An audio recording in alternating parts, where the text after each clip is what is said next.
स्वागत है आपका पब्लिक मेट्रो पे। 24 घंटे हो गए लोकसभा चुनाव के रिजल्ट आते हुए, लेकिन अभी तक ये डिसाइड नहीं हो पाया कि सरकार किसकी बनेगी, एनडीए की या इंडिया गठबंधन की।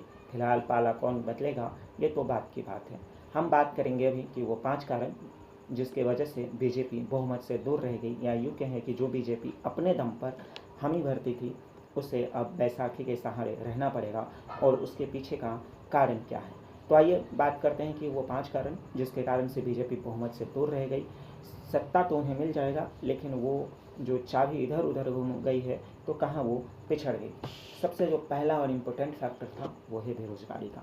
मैंने अपने वीडियो में कई बार कहा कि ये इस बार काम करेगा, ये विपक्ष का बहुत बड़ा हथियार हो गया है और ये इस बार का मुद्दा जो है वो बन करके उभरेगा, खासकर यूपी बिहार जैसे राज्यों में। और हुआ भी, हालांकि बिहार में ज़्यादा नुकसान नहीं हुआ, लेकिन आप यूपी में देख सकते हैं कितना ज़्यादा जो है वो बीजेपी को नुकसान हुआ। तो ये बहुत बड़ा इम्पैक्ट था।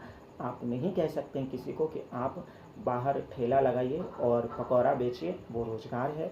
आप बाहर ठेला लगाइए, कटोरा लेकर के बैठ जाइए, वो रोज़गार है। आप ये नहीं कह सकते हैं। आपको अगर ये लगता था कि ये कहने के बाद लोग आपको सुन करके दोबारा देंगे तो आप बिल्कुल गलत सोच रहे हैं। दूसरा, हिंदू मुस्लिम।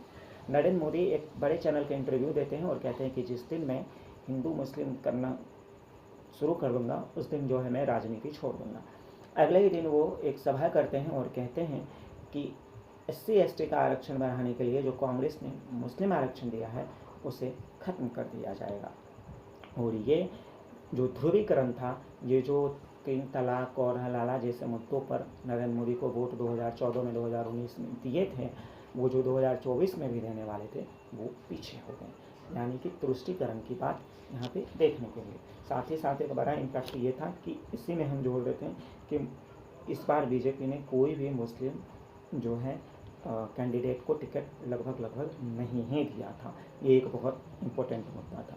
तीसरा, उनके छुटपैठे नेता जो नरेंद्र मोदी के आसपास वाले तो नहीं कह सकते हैं, जो सांसद है मामूली सा, और उन्हें इस बात का घमंड हो गया कि अगर उनकी सरकार आएगी तो संविधान बदल दिया जाएगा और संविधान बदलने की क्षमता उनके अंदर आ जाएगी। ये जो भ्रम फैलाया गया छोटे मोटे नेताओं के द्वारा, जिसका असर उन बड़े नेताओं पे हुआ, और आज ये सीट जो है वो 241 पर जा कर के रुक गई। चौथा, जो स्थानीय सांसद थे उनसे लोगों की नाराज़गी थी। बीजेपी ने भी इस बार कई गलतियां की सांसद को टिकट देने में।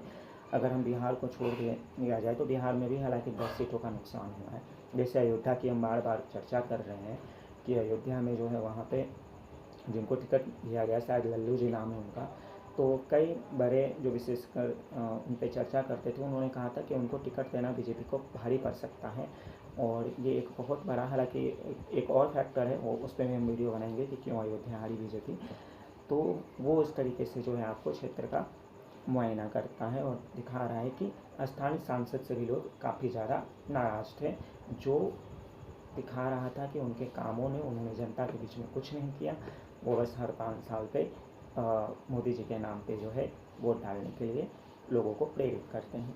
पाँचवा और चौथा लगभग आप सेम ही कह सकते हैं कि निचले स्तर को जो नेता थे वो मोदी पर अति निर्भर हो गए। उन्हें लगा कि मोदी की जो योजनाएं हैं वो काम आ जाएगी और मैं उसे लेकर के जो है अपनी सीट बढ़ा लूँगा। और बीजेपी को भी यही लगता था कि एक मोदी का चेहरा दिखा करके हम हर सीट जीत सकते हैं। ऐसा नहीं हो सकता है। मार्केट वैल्यू किसी की तभी तक रहती है जब तक उसकी प्रोडक्ट, उसकी क्वालिटी लोगों के बीच में अच्छी बन करके नज़र आती है।